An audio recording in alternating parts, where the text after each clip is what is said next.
Continuiamo con gli spettacoli, continua la rassegna di jazz a Udine in diversi spazi della città. Ieri sera Paolo Fresu e Omar Sosa hanno presentato il loro nuovo progetto musicale. Questa sera tocca a Jacob Collier, artista britannico che ha vinto 6 volte il Grammy Award. Andrea Vardanega.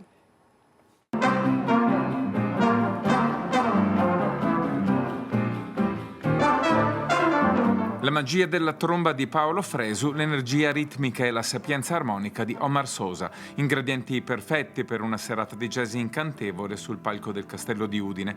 Il trombettista sardo, ospite frequente e amatissimo dei palcoscenici regionali, insieme al pianista cubano, ha presentato Food, nel senso di cibo, un progetto originale che intreccia musica e suoni quotidiani a partire appunto da quelli registrati in cucine e cantine.